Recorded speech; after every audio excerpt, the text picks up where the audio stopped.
2026 முதல்வர் சீட் ரூபாய் 1000 கோடி ஆஃபர். நான் தான் வேணாம்னு சொல்லிட்டேன் சீமான்.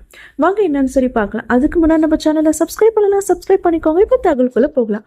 நாம் தமிழர் கட்சியின் ஒருங்கிணைப்பாளர் சீமான் பிரபாகரன் பிறந்த நாள் விழாவில் கலந்து கொண்டு பேசினார். அவர் பேசியது என்னன்னு பார்த்தீங்கன்னா, ரஜினியை சந்தித்ததால் சங்கி RSS என்கிறார்கள்.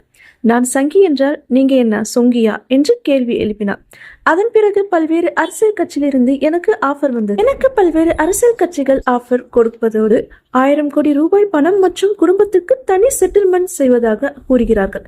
அதோடு 2026 ஆண்டு நடைபெறும் தேர்தலில் என்னை முதல்வராக உதவி செய்வதாகவும் கூறுகிறார்கள். ஆனால் நான் பிரபாகரனின் தம்பி என்பதால் அவற்றையெல்லாம் நிராகரித்து வருகின்றேன் என்றார்.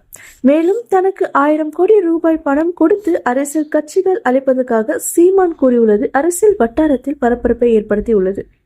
சரி பார்க்கலான்ட்டு நம்ம தலைவர் முதன்மை தளபதி எல்லாம் கூட்டி வச்சு பேசுறாரு. இப்போ இந்த மாதிரி 2 வாய்ப்பு இப்போ நமக்கு கட்சிகள் ஆஃபர் கொடுக்குதுல, உங்களுக்கு வந்து 1000 crores ஃபேமிலிக்கு தனி செட்டில்மெண்ட், அப்புறம் 26ல வந்து நீங்க தான் சீஃப் மினிஸ்டர், அதுக்கு பேக்கிங் எல்லாம் பண்ணிடுவோம். மீடியால இப்போ உங்களை நிராகரிக்கிற மாதிரி பண்ணாத நம்ம பேசிக்கலாம், அது பண்ணிக்கலாம், இது பண்ணிக்கலாம், எல்லாம் பேசுவான். உடம்புடமா தேன் எடுத்து வந்து வாயில ஊற்றினா சப்பி சாப்பிடலாம், காதலே ஊற்றுவான். நமக்கு அதுவே ஒரு பெரிய மயக்கமா இருக்கு. அப்ப என்ன ரொம்ப மயக்கம் வந்து டக்கு இந்த பக்கம் திரும்பி தலைவர் படம் இருக்கும் பாத்துக்கணும், இந்த பக்கம் திரும்பினா தம்பி பாலச்சந்திர படம் இருக்கும் பாத்துக்கணும். ஏன்னா